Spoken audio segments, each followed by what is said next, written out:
हर हर महादेव। जय शिव शक्ति। श्री गुरुवे नमः। भगवती तारा। साधना की दृष्टि में तारा और काली की विधि प्रक्रिया में समानता है, इसलिए बहुत से साधक किसे काली का ही एक रूप मानते हैं और इसकी साधना भी मूलाधार एवं स्वाधिष्ठान चक्र में ध्यान लगाकर करते हैं। इन्हें लाभ भी हो जाता है कि क्योंकि मूलाधार की काली आघा है या उसकी शक्ति बढ़ाने से सभी शक्तियां बढ़ जाती है। ठीक उसी प्रकार जिस प्रकार नेगेटिव मजबूत होने से करंट तेज हो जाता है और वोल्टेज बढ़ जाती है, इसके समस्त लड़की बिजली के पोल की शक्ति बढ़ जाती है, ऐसे ही काली की शक्ति बढ़ने से तारा सहित सभी की शक्ति बढ़ जाती है। देवियों की तंत्र साधना में भी अनेक प्रकार का भ्रम फैला हुआ है। किसी का संस्कृत का विद्वान होना और आश्रम खोलकर बैठ जाना या कोई ग्रंथ लिख देना उसके तंत्र आचार्य होने का प्रमाण नहीं होता, किंतु यह अंदाज जगत और अंधा मानव समाज एवं विचार नहीं करता। यह हमेशा अपनी बुद्धि, मस्तिष्क और चेतना को दूसरों का गुलाम बना लेता है। इसी प्रकार वह बंधन काटने के मोह में नई गुलामी में बन जाता है। जब भी आप तंत्र के वाङ्मय को इस दृष्टिकोण से एक साथ अवलोकन करेंगे, यह झालमेल साफ दिखाई देगा। कोई तारा को भुवनेश्वरी कह रहा है, कोई भुवनेश्वरी को कामेश्वरी कह रहा है, जबकि यह मूलाधार की देवी है। कोई कह रहा है कि मूलाधार में हाकिनी होती है, कोई आज्ञा चक्र पर डाकनी को बता रहा है। इससे यह पता चलता है कि किस स्थान पर कौन सी देवी विराजमान है और उसकी वास्तविक प्रवृत्ति क्या है। सभी में सभी गुणों का समायोजन कर दिया गया है। यहाँ यह स्पष्ट समझना चाहिए कि प्राकृतिक देवियों के निवास कुंडलिनी के चक्र हैं और देवताओं के भी हैं। काली मूलाधार की देवी है। इनके अष्टदल कमल की प्रत्येक पंखुड़ियों के बीज स्थानों, दिशाओं, समस्त भरपूर के क्षेत्र और द्वारों पर अलग अलग शक्तियां होती हैं। यह सभी महाकाली आघा शक्ति की प्रवृत्ति से युक्त होती है। यहाँ डाकनी है, भैरव जी हैं, महाकाल है, कामदेव है, क्रोधराज हैं। यदि कोई आचार्य कहता है कि यहाँ सरस्वती भी है या इंद्राणी और ब्राह्मणी भी है, तो वह तंत्र को विचित्र हास्यप्रद स्थिति में फंसा देता है।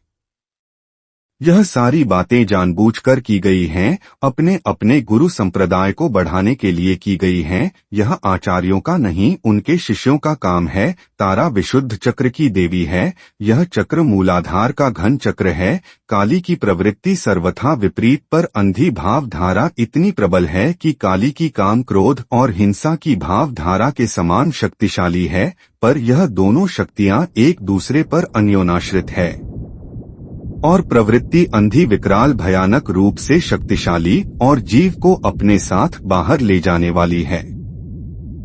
एक विचित्र बात इस सत्य को प्रमाणित करती है, जो भावुक होता है वह भयानक रूप से कामी भी होता है। जो प्रेमी होता है वह भावुकता प्रवाह में कुछ भी कर सकता है, और ऐसा व्यक्ति जो भावना के प्रवाह में बहता है हिंसक हो जाता है या क्रोधित हो जाता है। तो तारा का प्रवाह काली की शक्ति को जगा देता है। इस समय ऐसा व्यक्ति महाकाल होता है, इससे संघर्ष करने वाला मृत्यु को प्राप्त होता है।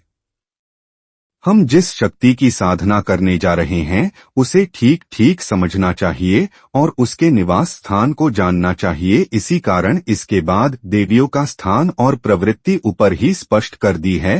तारा का स्थान विशुद्ध चक्र है। यह रीढ़ और कंधों के जोड़ के ऊपर की हड्डी के मध्य बिंदु पर होता है और यहाँ नीलांबर महादेव हैं। यह शिवलिंग काला और लाल आभा लिए रहता है। इससे निकलने वाली शक्ति आसमानी वर्ण की होती है। यह भाव की देवी है, चंचल, शक्तिशाली और महामायाविनी है। कला, संगीत, नृत्य, दर्शन आदि समस्त विद्याओं की देवी यही है। यदि यह स्थिर हो जाए और नियंत्रण में आ जाए तो काली स्वमेव नियंत्रण में आ जाती है, और जिसने भी यह दोनों शक्तियों को नियंत्रित कर लिया है तो वह सदाशिव है, साक्षात महेश्वर है। उसके वश में समस्त शक्ति स्वमेव आ जाती हैं।